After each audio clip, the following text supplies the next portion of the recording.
Good morning guys, good morning. Happy Monday. Ngayon ay nandito ako sa bahay. Wala akong trabaho ngayon, bukas pa. At pahinga muna ang driver kasi kararating lang namin kagabi galing sa long drive. At ito guys, pagod na pagod ako kasi single driver ako sa dalawang pasahero ko. But anyway, sa ngayon ay naisipan kong gumawa ng twisted donut. Ano bang tawag niyan sa atin? Nakalimutan ko na guys. Basta, ipapakita ko sa inyo kung paano ang way ng paggawa ko. Patsamba lang to guys. At tingnan natin kung anong resulta. Kung makapasa ba sa inyo o hindi. Siguro, ang iba sa inyo magaling magluto. Pero ako guys, lahat ng mga ginagawa ko, patsamba lang. Pero okay naman, nakakain naman. So ngayon, nandito ako sa kusina, sa maliit kong kusina. At samahan nyo ako na gumawa nito, okay? So ngayon guys, gagawa ko. I-melt ko muna ang butter. Meron akong butter dito. I-melt ko muna.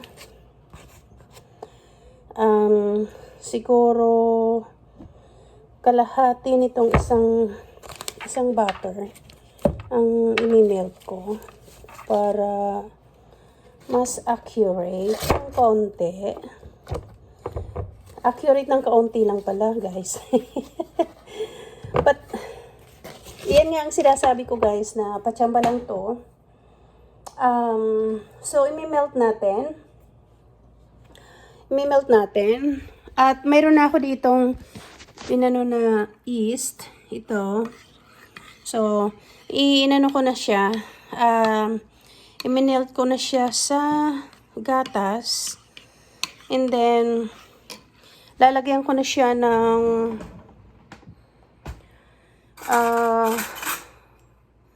kailangan may sugar nga pala.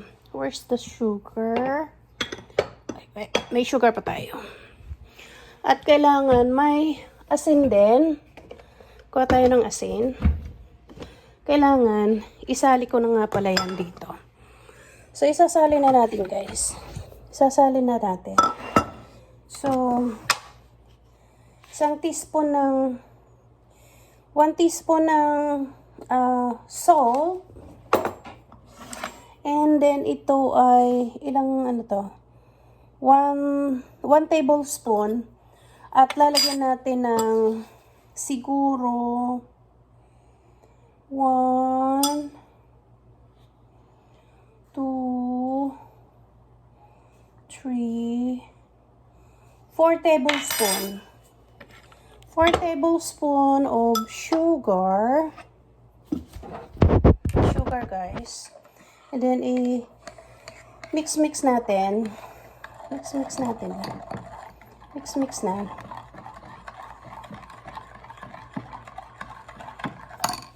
Tingnan natin yung ano. Tingnan natin yung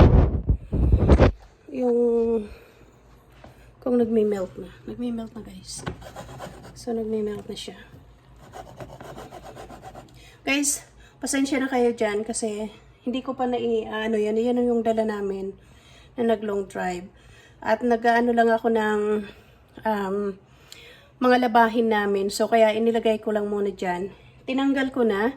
Pero, bago ko siya i-kikip, lilinisin ko muna yung loob at saka labas para medyo malinis naman. So, sa ngayon, habang naghihintay-hintay ako,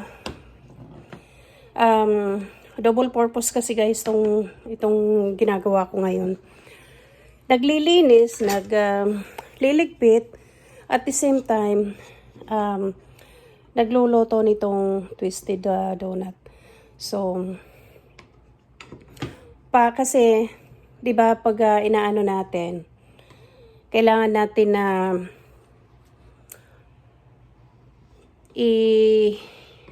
ano bang tawag doon? Yung pinapa-rest mo na yung dough. So, kaya habang nagliligpit ako, i-mix, magano na muna tayo ng mixture ng donut para at the same time, naglilinis, gumagalaw na rin yung dough ko. So, but, for now, gawin muna natin to.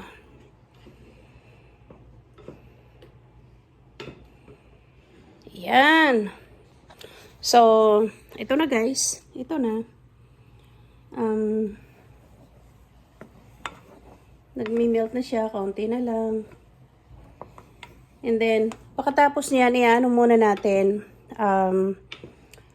Papalamigin natin. Para pag i-mix natin sa mga kasamang ingredients, ay hindi tayo magkamali or kahit hindi perfect guys, at least, alam mo yon, hindi naman kailangan natin ng perfect, lalo na pang pamilya lang naman. Okay lang yun guys, basta masarap pa rin, makain pa rin, alam mo yung parang malapit din sa katotohanan, alam nyo yun. So, sa ngayon, i-rest muna natin. Ayan, i-rest muna natin. At, pagkatapos nyan, ay pag-mix-mixin na natin lahat. Okay. So, yung natira, igilid muna natin, guys. Igilid muna.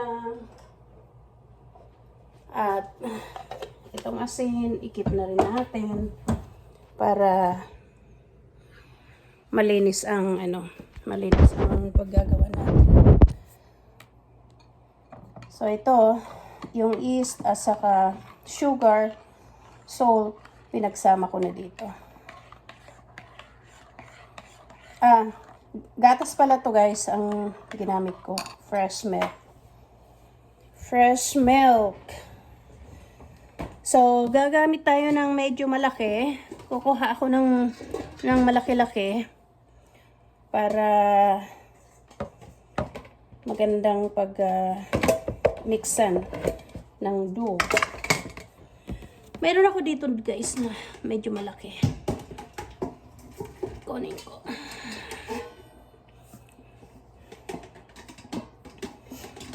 Ito ang pinakamalaki. Ito guys.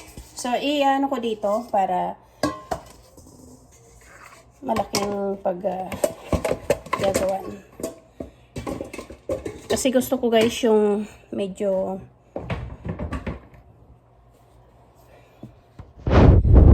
ano tayo, yung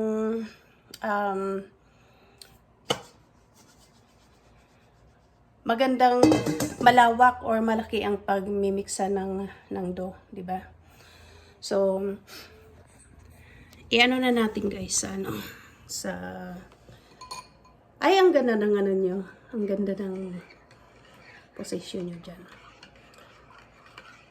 So, anyway, ay, sorry naman. Nahulog kayo. Ayun. So, anyway, huwag naman ganun. Huwag kang mahulog.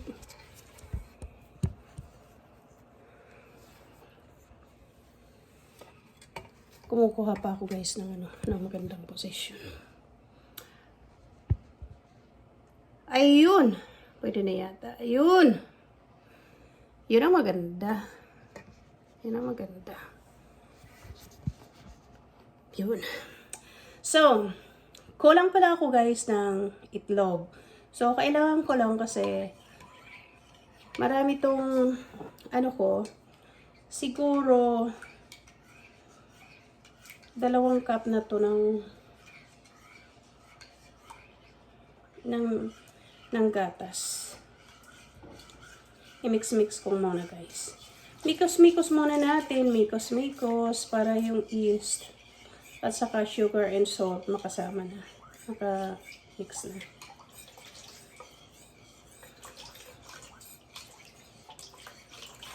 Ayun.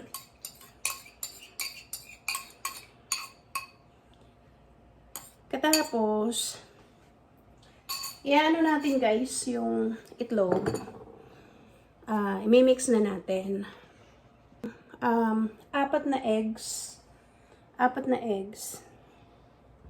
So siguro 4 recipe ang gagawin natin in one time.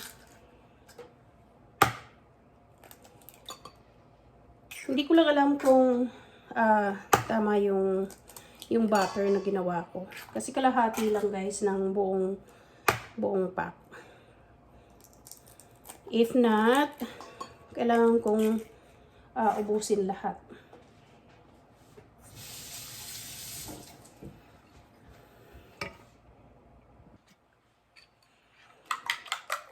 So, i-beat muna natin guys para magandang pagkano. And then, ihahalo na natin dito.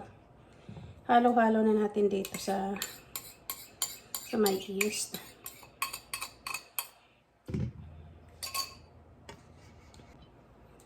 And then, i-whisk natin guys. Gamit ko to para mas madali.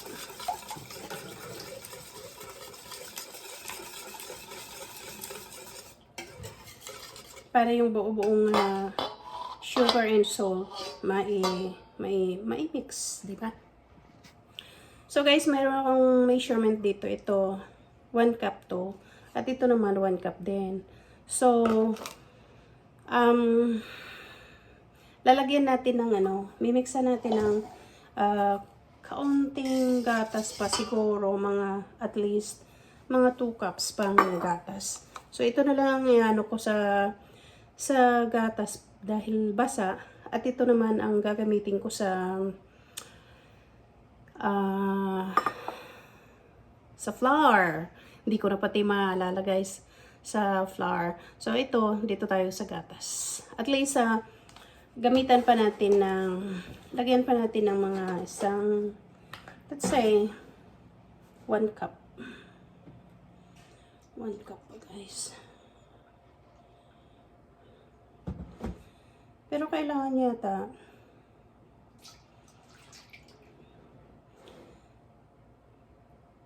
kasi bali mayroon ng 3 cups all in all, plus lalagay pa tayo ng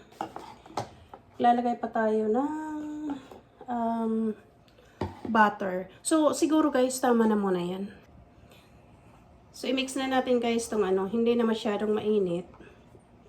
I-mix na natin.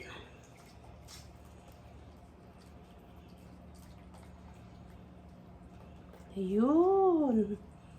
Mukhang ang sarap guys ng kakalabasan nito.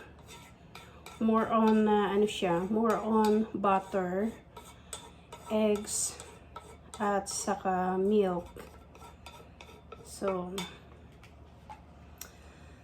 wala na.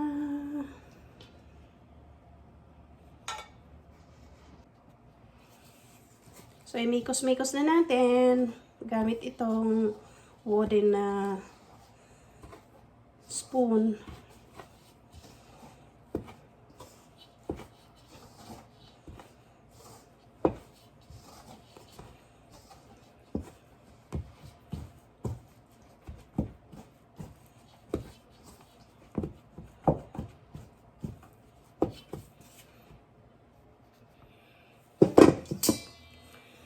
So guys, ito na siya. So ilalagay ko muna siya dito sa pinagmasahan ko. At i-rest muna natin ng mga at least 30 minutes to 1 hour. And then babalikan natin.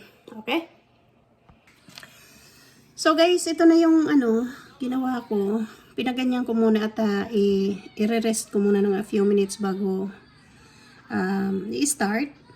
At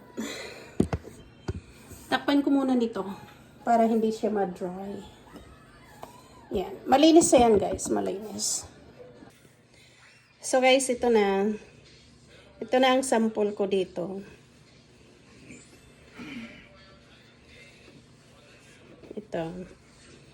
Kung gusto nyo ng medyo mahaba or katamtaman lang. So depende sa kung anong gusto nyo.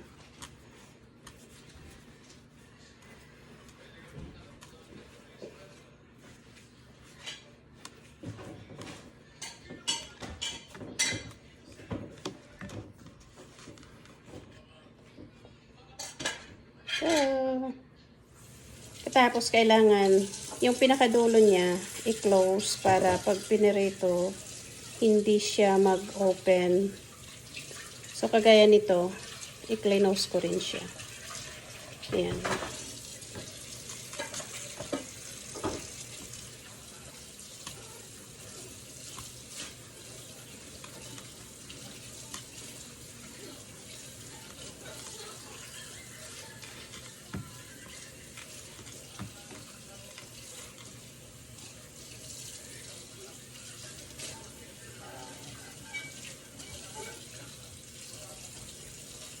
Yan guys. So sabi ko sa inyo kanina na hindi ang mga ginagawa ko ay hindi siya perfect. So kagaya nito, malaki at ito naman medyo maliit-liit. Okay?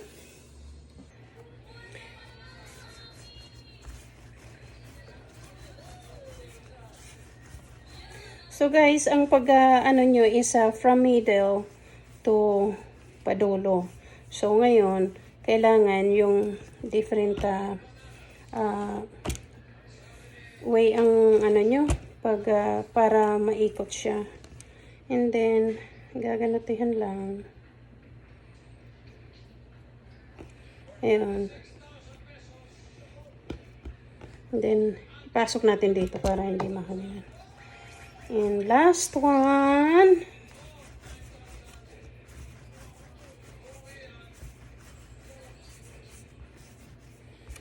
Okay.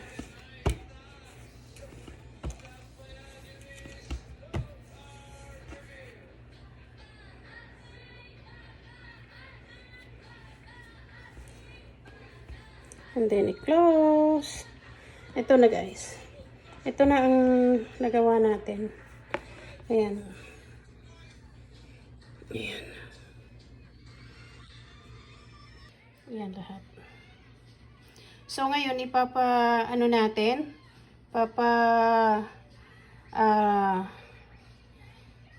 Relax muna natin, ipapa-rise muna natin para lumakilap pa siya ng kaunti, okay? Guys, mag-start na tayo. Mag-iinit na ako ng oil. Kailangan marami.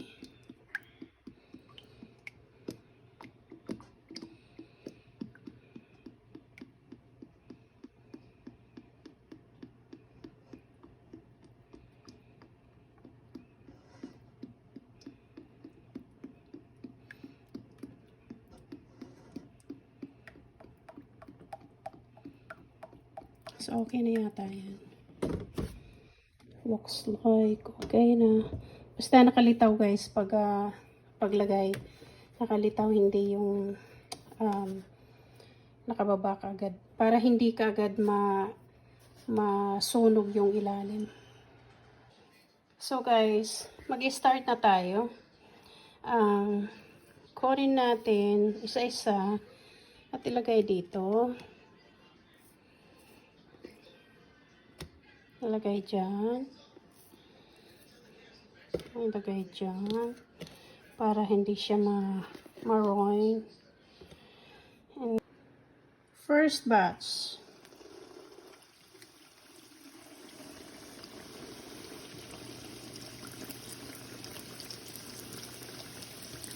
Oh.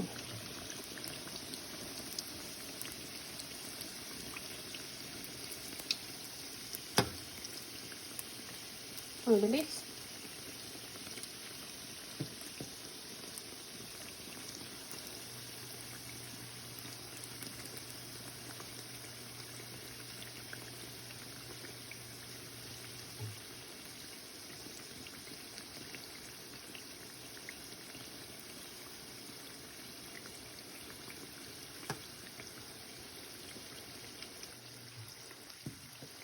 So guys, iyan ang outlook niya. So, low fire lang. Kailangan balansi ang pag-prito niya. Kailangan yung sa kabila hindi sunog, sa kabila ay hilaw. So, kailangan double check lang. Ganito.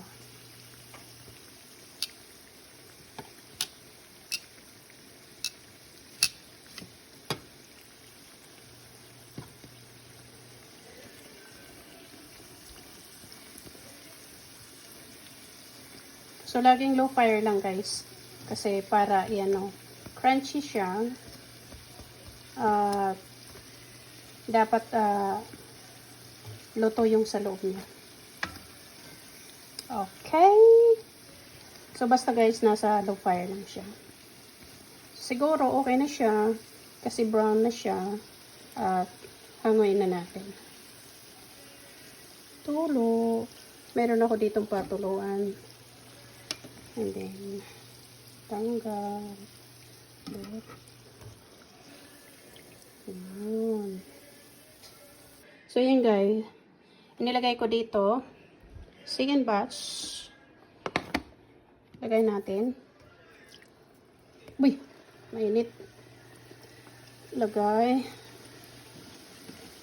Lagay.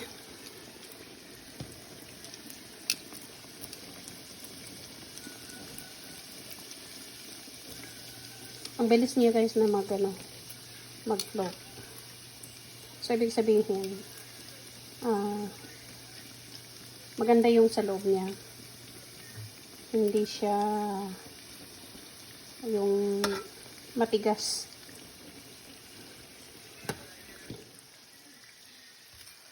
Itong second batch.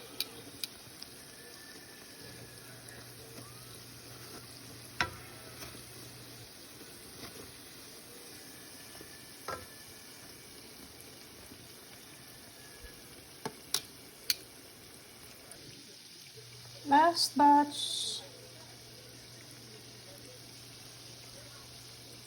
Ang lalaki guys ng pagkagawa ko pala.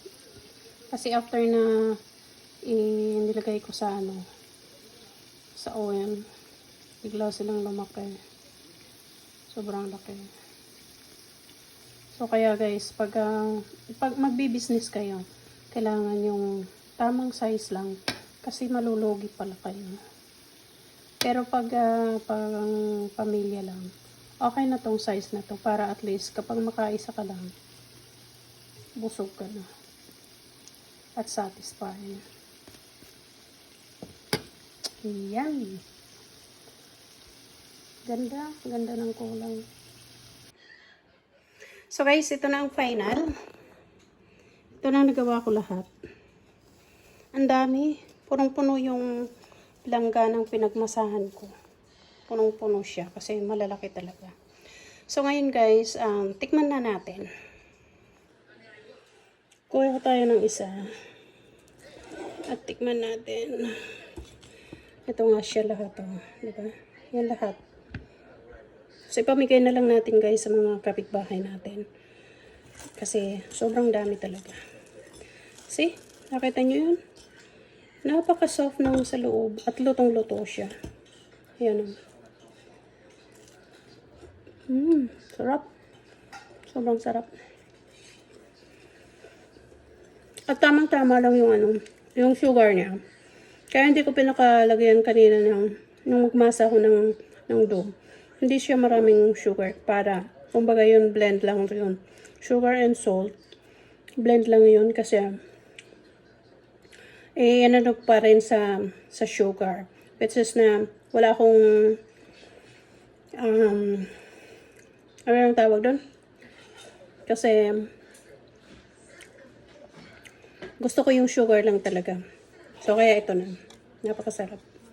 So thank you guys. Thank you for watching. At sana nagustuhan nyo kahit patsamba lang to. Thank you so much. Don't forget to subscribe. Touch the notification para ma-notify kayo kapag may bago kong upload. Thank you. God bless us. Bye.